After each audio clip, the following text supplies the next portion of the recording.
Hello friends, welcome to my channel Be the Catalyst #Solidarity। तो पहला topic है the war हो रहा है इसराइल और गाजा स्ट्रिप में हमास के साथ। तो इसके बारे में थोड़ा हम देखते हैं, बिल्कुल फटाफट स्पीड में पढ़ेंगे ताकि ज़्यादा टाइम ख़राब नहीं हो।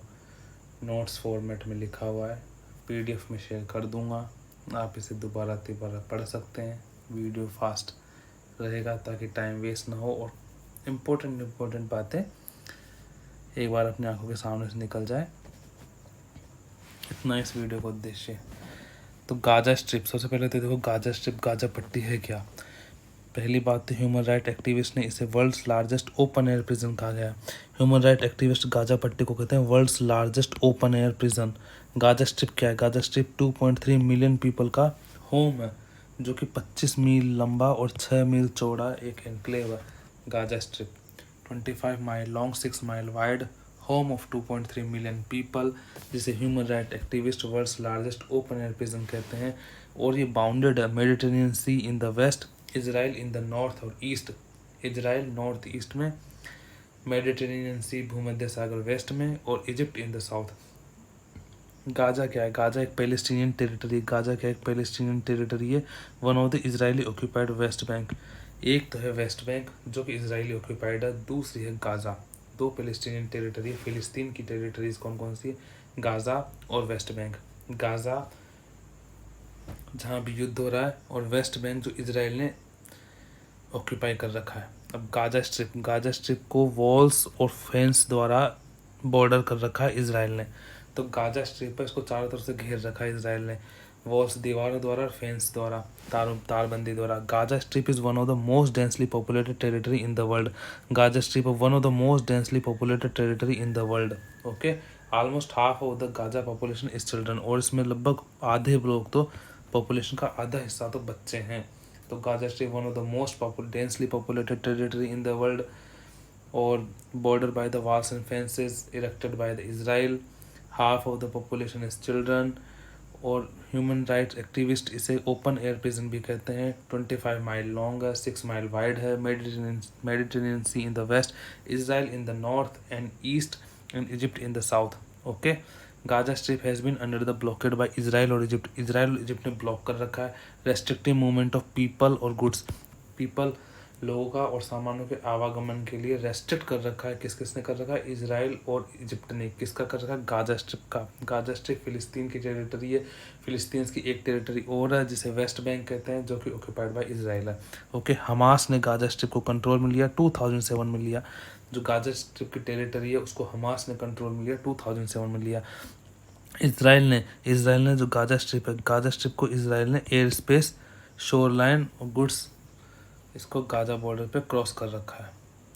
ठीक है, इजराइल कंट्रोल करता है एयर स्पेस के शोर लाइन को और गुड्स को।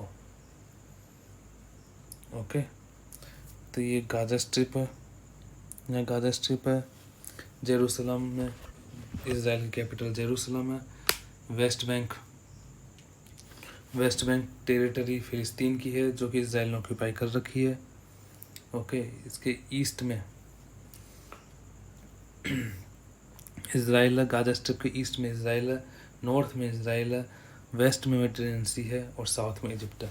कैपिटल ऑफ इजराइल जेरूसलम है, Gaza strip, Mediterranean sea in the west, Israel in the north and east, Egypt in the south, Palestinian territory Gaza strip और West Bank है।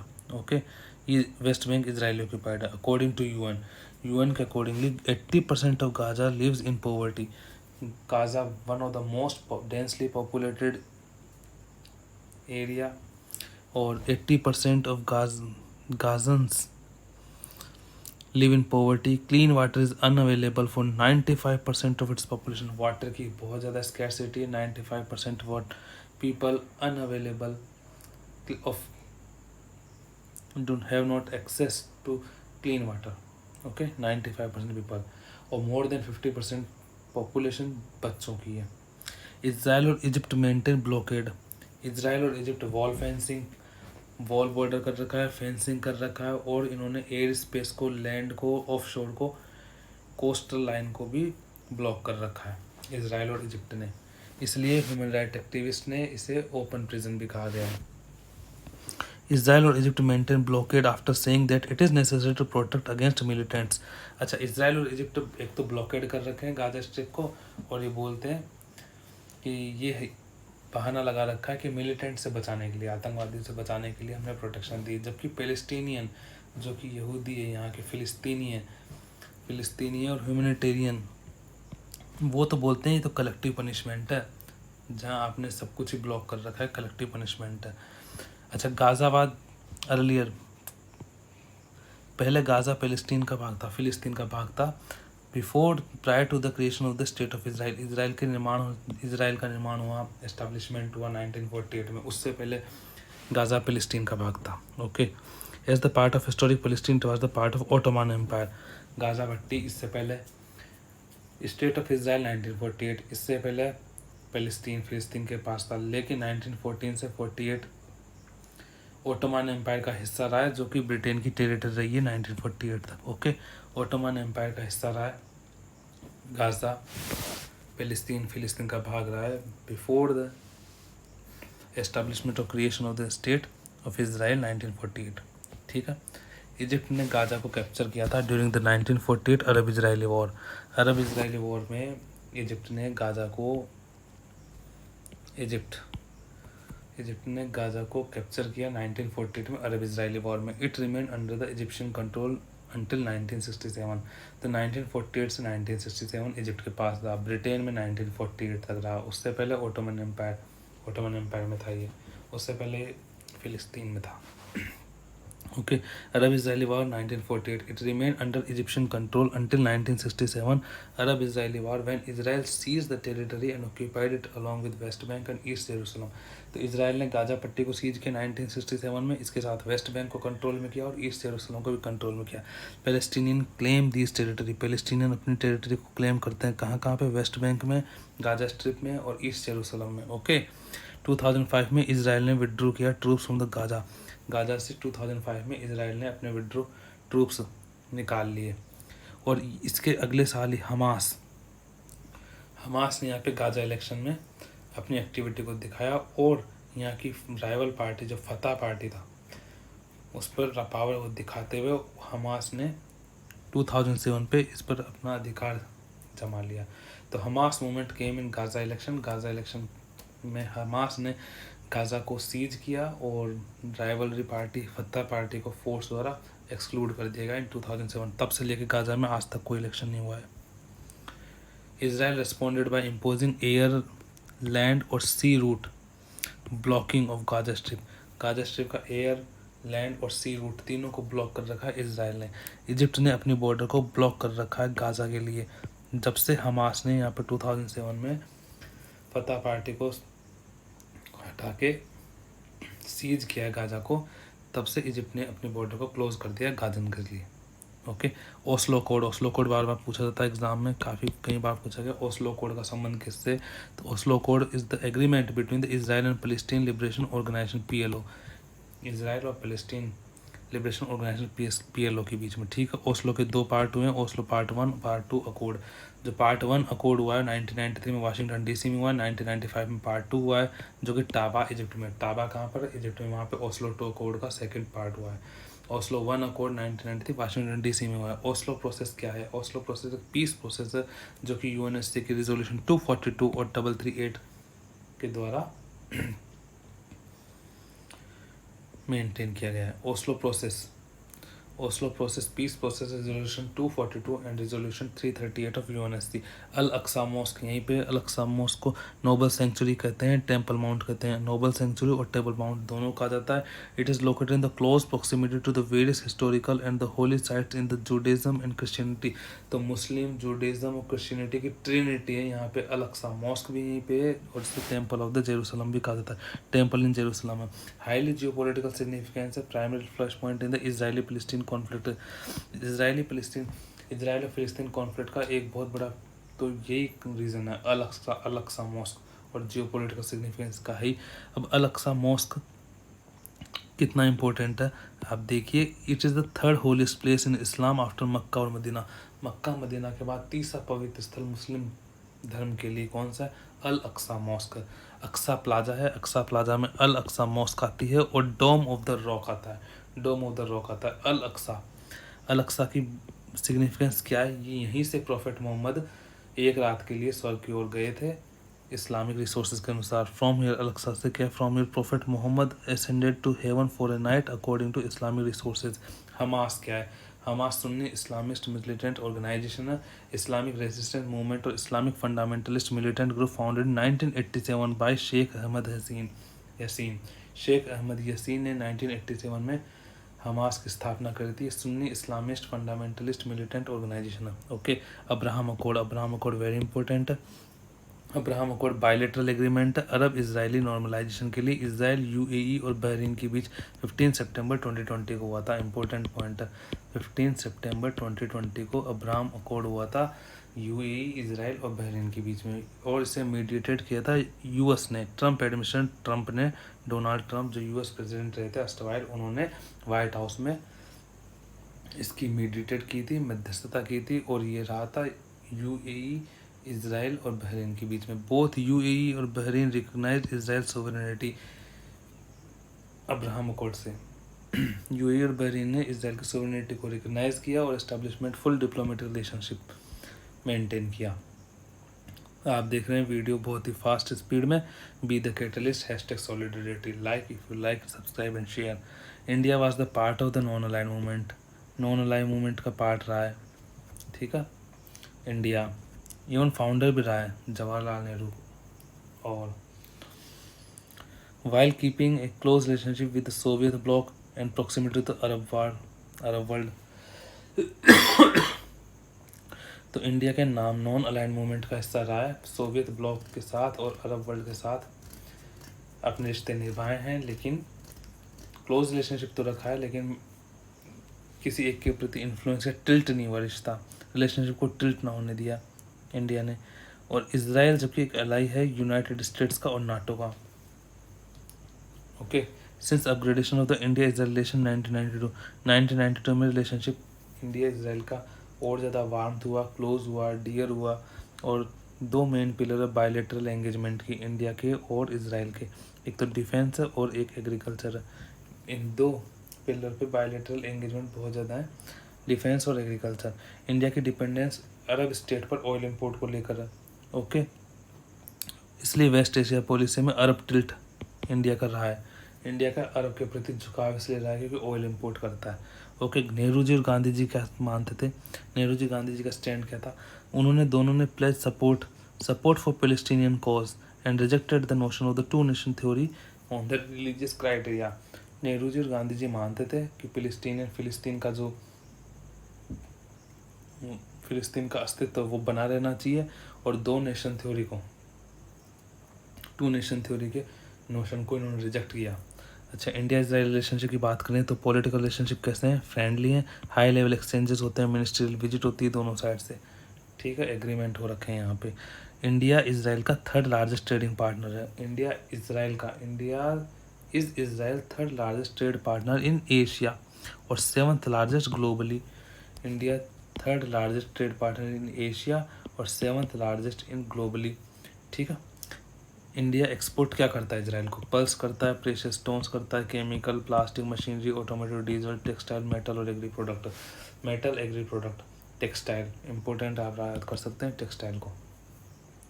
Pulse, precious stone, chemical, automotive, diesel, machinery, plastic, textile और plastics, textile, metal, agri product को। Okay, Israel क्या करता है? Pulse, precious stone, अब देखो आप, पल्स दोनों में कॉमन है, प्रेशियस स्टोन्स कॉमन है, केमिकल दोनों में कॉमन है, मशीनरी दोनों में कॉमन है, प्लास्टिक इंडिया करता है, पेट्रोलियम ऑयल्स भी दोनों में कॉमन है, ऑटोमोटिव डीजल हो गया, इधर पेट्रोलियम हो गया, डिफेंस रिलेटेड गुड्स, तो इसराइल मेन करता है defence related goods, India main करता है टेक्सटाइल और प्लास्टिक्स। ओके, एक I2U2 ऑर्गेनाइजेशन है, I2 for India and Israel, U2 for UAE and USA। Okay, I2U2 को वेस्ट एशियन क्वाड भी कहा जाता है, मिडिल ईस्ट क्वाड भी कहा जाता है और न्यू क्वाड भी कहा जाता है। अच्छा, ऑब्जेक्टिव क्या है I2U2 बनाने का? To promote economic development, scientific innovation and regional stability. तो रीजनल स्टेबिलिटी तो इसके लिए आ गई, किसके लिए? इसराइल के लिए तो रीजनल स्टेबिलिटी हो गई। साइंटिफिक इनोवेशन आ गया यहाँ से, साइंटिफिक इनोवेशन आ गया सॉरी यहाँ से यूएसए से, रीजनल स्टेबिलिटी यहाँ से आ गया, और इकोनॉमिक डेवलपमेंट यहाँ से आ गया यूएई से। इंडिया तो सभी में पार्टिसिपेट करता है। डिफेंस कोऑपरेशन की बात करें तो Israel remain among the top arm suppliers in the past 2 decades. पिछले 2 डिकेड से इजराइल टॉप आर्म सप्लायर रहा है इंडिया में। Okay, both countries are cooperating on security issue including joint working group on counter terrorism. Defence corporation में India पिछले 2 दशकों से arm supply कर रहा है इंडिया को, ठीक है। और काउंटर टेररिज्म में इंडिया और इसराइल का जॉइंट वर्किंग ग्रुप है। Indian arm forces use Israeli Falcon अवाक्स बोले तो अवाक्स is airborne warning and control system, और Heron drone to Barak anti missile defence system. तो ड्रोन का नाम है हेरोन, बराक का नाम है बराक क्या है, Barak anti missile defence system है। और ये जो बराक है इजराइल ने इंडिया के आर्म फोर्सेस को दिया है। तो पूछ ले, Barak anti missile defence system किस देश की? इजराइल की है। किस देश को दिया है? इंडिया को दिया है। India anti missile defence system किस देश का यूज़ करता है? इजराइल का यूज़ करता है। फाल्कन अवाक्स इजराइल से है। अवाक्स क्या है? Airborne warning and control system. Okay, Israel defence equipment purchased by India. बीवी राम यानी कि डरबी तो कंपनी है, beyond visual range air to air missile. Okay, Python 5 इसका नाम है, डरबी कंपनी है, Derby beyond visual range air to air missile, Python 5 बीवी नाम, Spike anti tank guided missile, unmanned aerial vehicles Heron और Harop, air defence system surface to air missile, air force India Israel joint military exercise blue flag. Okay, agriculture cooperation 2021 में sign किया हुआ था to establish new centre of excellence, ये बनाने के लिए। Water resource management और डेवलपमेंट कॉरपोरेशन पे एमओयू किया हुआ है। India Israel industrial relationship technological innovation fund I4F यानी कि India Israel industrial innovation fund I4F ये सेटअप किया to promote facilitate and support joint industrial R&D project. Industrial R&D project में I4F between India and Israel, और ये किसके लिए? Industrial R&D project के लिए। एनर्जी की बात करें तो इंडिया में जो ONGC विदेश है, भारत पेट्रोल रिसोर्सेज है, इंडियन ऑयल है, ऑयल इंडिया, ये एक्सप्लोरेशन को अवार्ड करा है, लाइसेंस दिया है इजरायली गवर्नमेंट ने, एक्सप्लोरेशन के लिए लाइसेंस दिया है इजरायली गवर्नमेंट ने। कल्चरल एक्सचेंज की बात, 85,000 जूस इंडियन ओरिजिन इजराइल में रहते हैं। महाराष्ट्र से हैं बेने इजरायली, और केरला से कोचीन ज्यूज़, और कोलकाता से बगदादी ज्यूस। एकेडमिक कोलैबोरेशन की बात करें तो UGC और इजराइल साइंस फाउंडेशन के बीच में एक जॉइंट एकेडमिक रिसर्च स्थापित की गई है मई 2013 में joint academic research was launch between UGC of India and Israel scientific foundation. अब dehyphenation policy of India. Dehyphenation policy India with respect to the Israel and Palestine refer to the India attempt to separate its relationship with Israel and its relationship with फिलिस्तीन और Israel के साथ separate relationship के लिए डीहाइफिनेशन policy बोला गया है। तो डीहाइफिनेशन पॉलिसी का मतलब क्या है? इंडिया ने एंगेजमेंट किया है इजराइल के साथ भी, पैलेस्टीन के साथ भी, नेम के थ्रू, और यहाँ पे सेपरेट ट्रैक पे काम करते हैं, दोनों से कोई इंटरमिक्स का मतलब नहीं है, सेपरेट रिलेशनशिप है। इंडिया के इजराइल के साथ रिलेशन होने पे क्या क्या चैलेंजेस आते हैं? एक तो ईरान के साथ है, इजराइल ईरान को एग्जिस्टेंशियल थ्रेट के रूप में मानता है, जबकि इंडिया ने चबहार पोर्ट के थ्रू ही अफगानिस्तान और सेंट्रल एशिया से बिजनेस ट्रेड करने के लिए अपना रूट बनाया है। ओके, चाइना के साथ क्या स्टैंड है? चाइना तो इजराइल का लार्जेस्ट ट्रेडिंग पार्टनर है एशिया में, स्ट्रॉन्ग टेक्नोलॉजी और इन्वेस्टमेंट लिंकेज के साथ। फ्री ट्रेड एग्रीमेंट को स्टक हो रखा है, जो कि इंडिया डोमेस्टिक इंडस्ट्री से कंसर्न किया हुआ है। इंडियन डोमेस्टिक इंडस्ट्री को कंसर्न करते हुए फ्री ट्रेड एग्रीमेंट को स्टक किया हुआ है।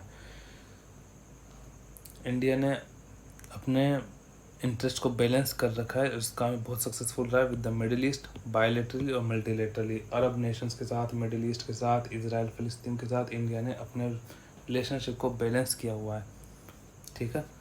और यहाँ पे जो फ्लेक्सिबिलिटी आती है रिलेशनशिप में, रिसिलियंस की जो स्थिति है, वो नेशनल इंटरेस्ट के लिए फेवर करती है।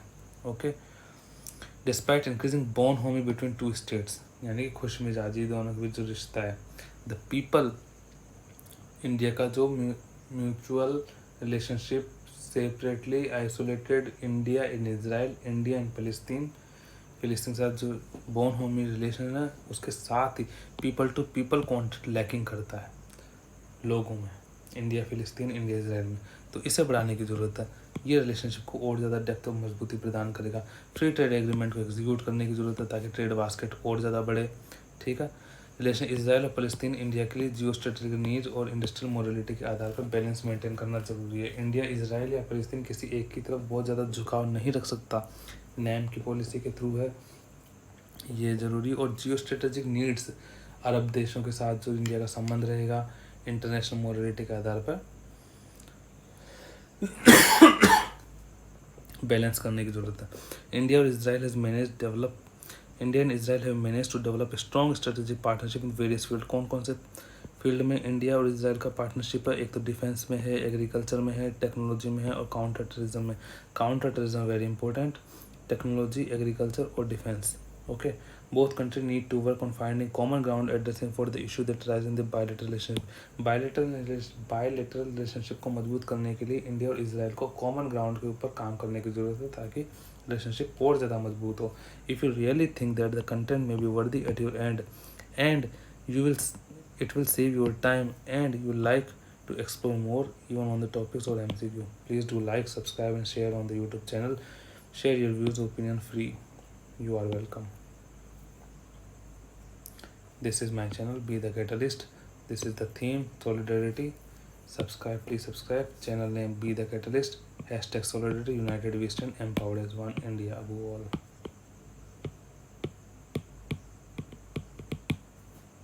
Thank you very much.